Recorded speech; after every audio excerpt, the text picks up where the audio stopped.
Criticism is a terrible thing to have to endure. Believe me, I know. I receive my fair share of it, so throughout this video, you're going to see all the meanest and nastiest comments I can possibly find. There's some regular criticism ones sprinkled in there. They're not all terrible, but still, these are like the worst ones I could find. And the purpose of that is to show how to properly deal with criticism in your life, and this is kind of in response to the DMCA takedowns on Sid Alpha's YouTube channel over the last month or so. He's had multiple of them by two different indie developers. The first one, Dentola Studios, which is now some other random indie developer name. They've changed it multiple times from what I understand. And another one, which he's currently going through, which is the developer or producer and also YouTuber of a game called Fur Fun. And if you've never been over to Sid Alpha's YouTube channel, he covers a lot of stuff going on in the video game industry, and he talks a lot about developers that do things like asset flips or other things that just wouldn't really be necessarily legal, and possibly bring in some moral questions into the fray as well.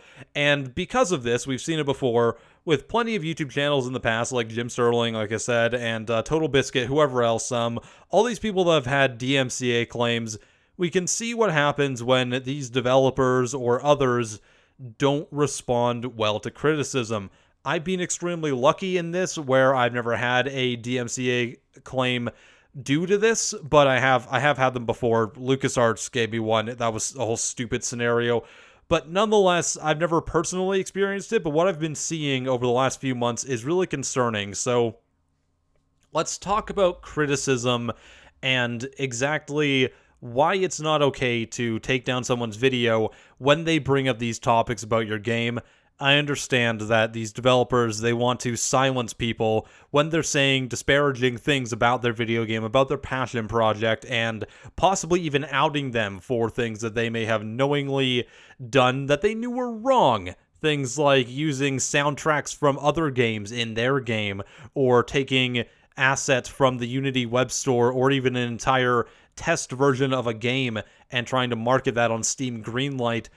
When you're being criticized for that, that's not unjust criticism, and it definitely doesn't warrant the reaction where you try and go and get their videos taken down, in the same way that if someone doesn't like your video game, if they say they don't like the Slaughtering Grounds or whatever for these reasons, that's totally fair criticism. Even if you don't agree with it yourself, even if they may say that your game sucks or that it's the worst game of all time ever, it's still totally valid. And that's a reason that you're seeing all these comments on my video right now, because, well, these comments are, some of them are terrible. They're awful. They're insulting me personally.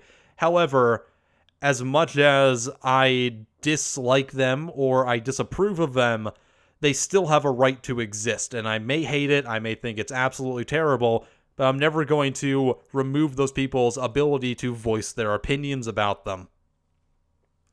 The thing is, when you look at these other developers and they make their passion project, or they're trying to make a quick buck, then they can get extremely insulted when someone goes and says that their game isn't as good as the developer might want it to be. It's not as good as they think it is, and maybe they have this idea in their head that they're making this amazing passion project when really it doesn't really amount to anything. And when you're making these passion projects, it's entirely possible that you get caught up in the moment and you end up doing things that you know you shouldn't be doing, and that is a problem.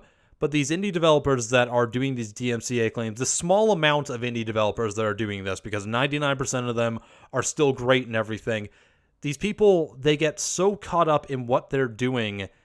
A lot of the time, I don't feel like they really understand why they're getting criticized. They feel like they're being attacked personally when these guys like Sid Alpha, Jim Sterling, whoever, are just trying to watch out for the consumer. And I guarantee to you that instead of doing these DMCA claims, because they're getting really old, believe me, they're getting extremely old, instead of doing those DMCA claims and all this other crap, taking people to court and all this stuff, talk to these YouTubers. You know, if they don't like what you did in a video game, ask them why. Ask them directly. I've had indie developers do that with me in the past too, and it works really well because, then you encourage a discussion. And maybe if you put more effort into discussing and figuring out how to make your own projects better and trying to minimize the criticism by doing that, then maybe you wouldn't get as much criticism in return. And maybe you should be focusing on making good video games. Something to think about.